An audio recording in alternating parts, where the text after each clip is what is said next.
Hoy vamos a meternos de lleno en los argumentos de C.S. Lewis, uno de los pensadores más filosos del siglo XX. Y no hablamos solo de la Narnia. Lewis defendió su fe con una lógica que era, implacable frente a las dudas modernas. Vamos a desglosar cómo construyó esa defensa, paso a paso, enfrentando esas preguntas que, la verdad, muchos se siguen haciendo hoy. Esta frase, que está justo al inicio de su obra Dios en el banquillo, captura la esencia de Lewis. Es como si dijera que no importa qué tan lejos nos lleven nuestras dudas o nuestras preguntas, sus ideas nos van a estar esperando, siempre relevantes y listas para el debate. Con esa idea en mente, empecemos a recorrer ese camino de vuelta hacia sus argumentos.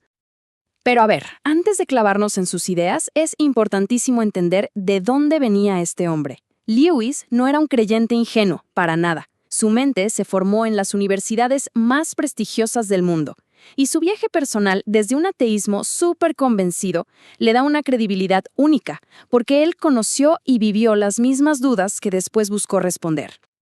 Bien, este es el plan. Vamos a empezar con el propio escepticismo de Lewis. Luego nos metemos de lleno en ese choque entre los milagros y la ciencia. De ahí, pasamos a la pregunta de si el universo es demasiado grande para que seamos importantes, hasta llegar a su idea más fascinante, el mito hecho realidad. Y veremos cómo todo esto desemboca en un único y gran milagro central.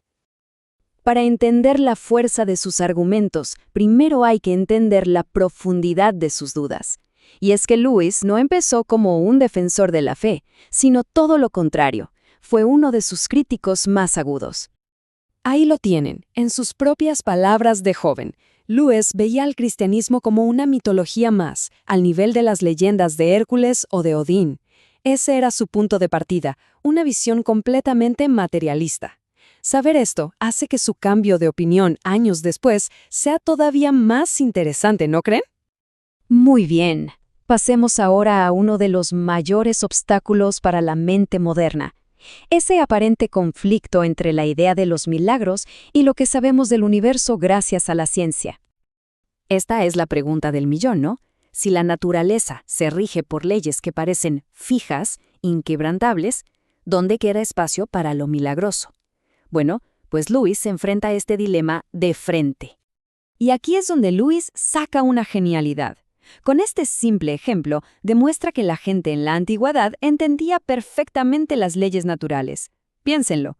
Si José no hubiera sabido cómo funciona la biología, el embarazo de María no le habría parecido nada raro. Fue precisamente porque conocía la norma que pudo reconocer la excepción como un posible milagro. Y aquí es donde Lewis le da la vuelta a todo el debate. Para él, las leyes de la naturaleza no son como órdenes que la materia obedece ciegamente, son más bien una descripción de cómo funciona el sistema, siempre y cuando nada de afuera interfiera. Él lo compara con la aritmética. Las reglas de la suma no impiden físicamente que alguien meta la mano en un cajón y saque dinero. De la misma forma, las leyes de la física no impedirían que una fuerza externa, sobrenatural, introdujera un nuevo elemento en la ecuación del universo. Y esto nos lleva a una idea fascinante. Lewis no veía los milagros como si Dios estuviera rompiendo sus propias reglas. Al contrario, son la obra normal de Dios, pero a una escala más pequeña y más rápida.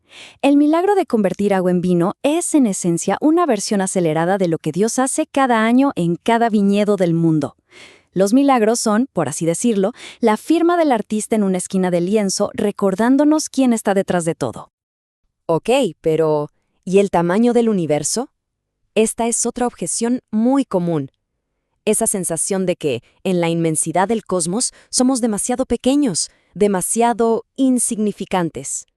Y es una idea que pega fuerte. Es muy emocional. Cuando uno ve imágenes de galaxias a millones de años luz, la idea de que el creador de todo eso tenga un interés particular en este puntito azul, pues puede parecer para muchos algo completamente absurdo. Pero aquí Lewis, que era un gran historiador, nos recuerda algo clave. Esta idea de nuestra pequeñez no es nueva. Ptolomeo, en el siglo II, ya sabía perfectamente que la Tierra era un punto infinitesimal en el cosmos.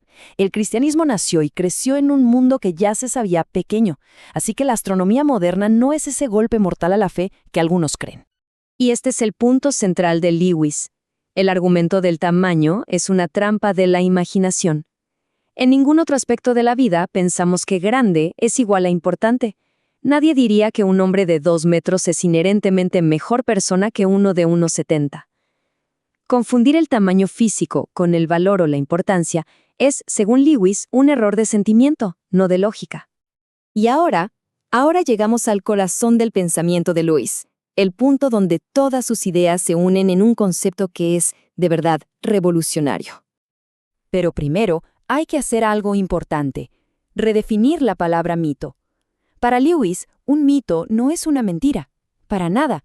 Es una historia que funciona como un envase, un recipiente para una verdad que es demasiado grande o abstracta para entenderla de frente. Es la forma en que las grandes verdades tocan nuestra realidad concreta. Lewis conocía muy bien estos paralelismos, y en lugar de huir de ellos, los abrazó. Reconoció que la historia de un Dios que muere y resucita es un patrón que se repite en muchísimas culturas, pero en vez de verlo como una prueba en contra del cristianismo, lo vio como una pista, como un eco, una especie de premonición de algo real que estaba por suceder. Y aquí está la diferencia clave, la fundamental. Mientras que Osiris y Balder viven en el tiempo de las leyendas, la historia de Cristo, dice Lewis, irrumpe en el tiempo histórico. Sucede en un lugar concreto del mapa, bajo un gobernador romano que aparece en los libros de historia y tuvo consecuencias reales y verificables. Y ahí lo tienen, la gran síntesis de Lewis. El cristianismo es el gran mito de la humanidad, esa historia de muerte y renacimiento, pero con un giro increíble. Es el mito que se hizo realidad. Es la historia que saltó de las páginas de la leyenda a las páginas de la historia.